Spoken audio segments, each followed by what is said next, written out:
អ្នកអាចស្រមៃបានទេថាប្រទេសមួយត្រូវបានបាត់បង់ទឹកដីជិតពាក់កណ្ដាលរបស់ខ្លួនដោយសារតែចំនួនព្រំដែននិងមហិច្ឆតារីកសាយភាយទឹកដីក្នុងរយៈពេលត្រឹមតែ2ឆ្នាំនេះគឺជាសាច់រឿងនៃសង្គ្រាមរវាងមិចស៊ិចនិងអាមេរិកដែលជាការប៉ះទង្គិចគ្នានៃមហិច្ឆតាភូមិសាស្ត្រនិងគោលការណ៍ដ៏ចម្រូងចម្រាសមួយដែលគេហៅថាជោគវាសនាដែលបានកំណត់ទុកឬ Manifest Destiny ផ្អែកតាមការចុះផ្សាយរបស់គេហទំព័រ history.com សង្គ្រាមរវាងមិចស៊ិចនិងអាមេរិកដែលបានកើតឡើងពីឆ្នាំ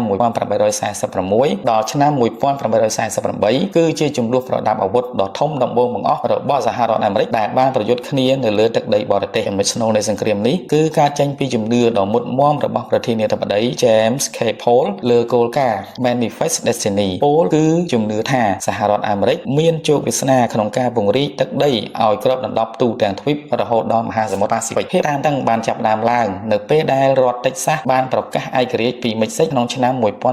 1836ខណៈដែល Texas ចង់ចូលជាសមាជិករបស់អាមេរិករដ្ឋាភិបាលមិចស៊ិចបានព្រមានថាការបញ្ចូលទឹកដីនេះនឹងនាំឲ្យមានសង្គ្រាមនៅពេលលោកប្រធានាធិបតី Paul ឡើងកាន់តំណែងលោកមិនត្រឹមតែចង់បាន Texas ប៉ុណ្ណោះទេប៉ុន្តែថែមទាំងចង់បានរដ្ឋ California និង New York មិចស៊ិចផងដែរបន្ទាប់ពីមិចស៊ិចបានបដិសេធសំណើទិញទឹកដីទាំងនោះលោក Paul បានប្រើល្បិចបញ្ជូនកងទ័ពអាមេរិកទៅកាន់តំបន់ជម្លោះតាមបណ្ដោយទន្លេ Rio Grande យោងតាមគេហទំព័រដដែលការប៉ះទង្គិចគ្នានៅតំបន់ជម្លោះនោះក្នុងខែមេសាឆ្នាំ1846បានក្លាយជាផ្កាភ្លើងដែលលោក Paul ចង់បានបំផុតលោកបានអះអាងថាមិចស៊ិចបានបង្ហូរឈាមអាមេរិកនៅលើទឹកដីអាមេរិកដែលធ្វើឲ្យសហភាប្រកាសសង្គ្រាមជាផ្លូវការទោះបីជាមិចស៊ិចបានព្យាយាមតស៊ូប៉ុន្តែដោយសារការខ្វះខាតការត្រៀមលក្ខណៈនិងការបែកបាក់នយោបាយផ្ទៃក្នុងបានធ្វើឲ្យពួកគេចាញ់សង្គ្រាមជាបន្តបន្ទាប់ក្រោមស្នាដៃកងទ័ពអាមេរិកសង្គ្រាមបានបញ្ចប់ទៅវិញតាមរយៈសន្ធិសញ្ញា Guadalupe Hidalgo ដែលបង្ខំឲ្យមិចស៊ិចបាត់បង់ទឹកដីរហូតដល់